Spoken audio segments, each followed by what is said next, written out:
Welcome to Section 420, Talkin Yankees, the podcast. Well, the Yankees sending a pair of other All-Stars to join Aaron Judge for the Midsummer Classic. Now, not exactly the two All-Stars I thought it would be with all this whole new system and voting, but nevertheless, we'll get into that. It will be Max Fried and Jazz Chisholm Jr.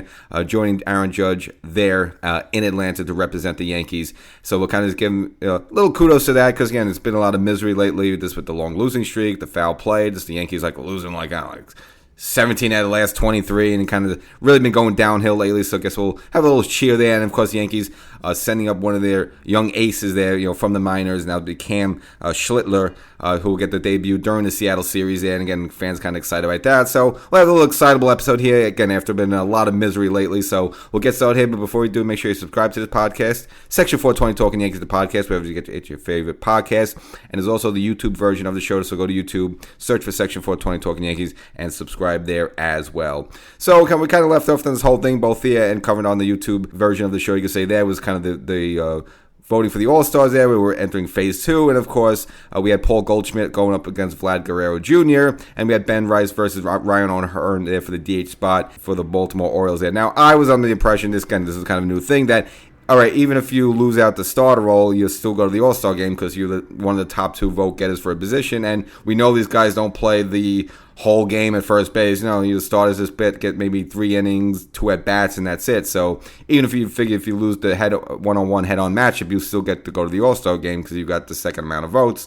Turns out that's not this way, so a little over my head that one, so a little woof on that part for me. So what they do is basically, if you win the starter's job, fine, you win, you get to go to the game. But if you're not one of the winners, you go into second place, then you have to go back to the old system where you have to be voted in by the mix of players and MLB coaches, and then everyone kind of throws their hats in to vote who the reserves are going to be. So even if you come in second place there, you're not guaranteed an all-star spot, so that's a little bit news to me. So it turns out it won't be Ben Rice because he lost out to O'Hearn, and of course it won't be Goldschmidt because he lost out to Vlad Guerrero Jr., which I kind of predict. I knew that was going to happen anyway, but looks like those two will not be going. But based on the voting of kind of the old system, which is, other players and colleagues and Major League Baseball staff there, Yankees are sending 2 other All-Stars anyway to the game. And these are kind of, I guess one of them a little surprising, but if one of them a no-brainer, one of them, of course, being Max Fried.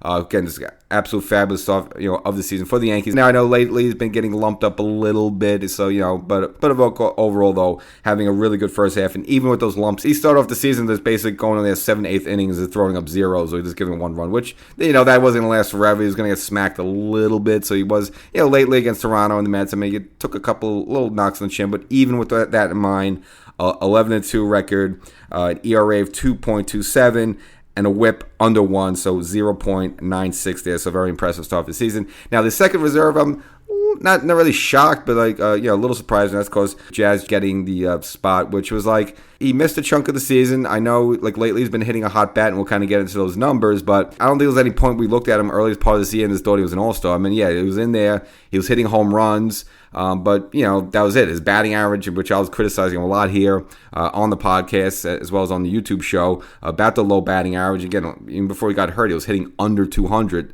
Now, he has been a little bit on fire lately, okay, but there's not really about him that screamed all-star, except that, he does have, it seems like they have a lot of home runs for an infielder there, so maybe that's what got him the nod in, and of course, he's an attention grabber. He gets your attention there, so maybe, I don't know, the combination of that, and maybe he's a likable guy, I don't know, maybe all that just kind of got him in there. Now, if you look at his numbers right now, it does make sense a little bit. Again, he got the batting average up a lot, 245. Now, you're going to say, 245, that's an all-star, but compared to where he was about a month or so ago when he was hitting under 200 there, I mean, he has been swinging a hot bat lately.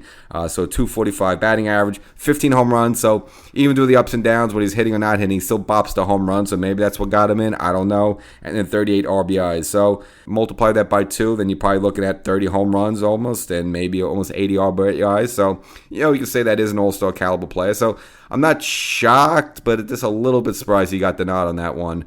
But as I mentioned before, he's been hitting a hot bat lately in his last 7 games, hitting .308 with 3 home runs and 7 RBIs. And kind of just with Jason Dominguez recently, too, you might think, well, it's just one good week. Well, if you want to look back at his last 15 games, he's been hitting .283. Which is well above his, kind of normal average, what we've been seeing here from Jazz. So he's definitely on the upswing, so to speak. with that. So congratulations to those two Yankees. They will join Aaron Judge there. Other than that, there's really no one else. Obviously, Luke Weavers has missed a lot of time. He's not been good lately, so he's someone you maybe could have considered, but obviously you will not do that. Fernando Cruz, obviously, he's been really good for the Yankees, but unfortunately, on his second IL stint is not available there. So other than that, I can't really see who else could have been selected for the Yankees. Maybe Carlos Rendon, but again, he got blasted in his last start there, so I don't know if that means anything. I don't know if you would say it was an all-star. I think he's been okay. I mean, he's been really good for the Yankees. Okay, maybe not just a little better than this okay, but I don't think you saw anything that you would make would jump off all-star at you there. And, of course, Paul Goldschmidt, who was, in the second running there for the first baseman job there. Obviously he got to a great start for the Yankees. He was hitting like 360. Obviously he's come down to earth a lot. Not atrocious, not terrible there, but he's come down to earth. And Bellinger, who's been pretty good for the Yankees as well. It looks like he fell a little bit short as well, getting one of those outfielder spots. He got off to a little bit of a rough start. We kind of documented that as well. Obviously he had the food poisoning, he had the back issue, hurt him a little bit, so he's missed some time, a little effectiveness. But of course Bellinger been much more effective lately, and of course we also had awesome play he did in the final game against the Mets.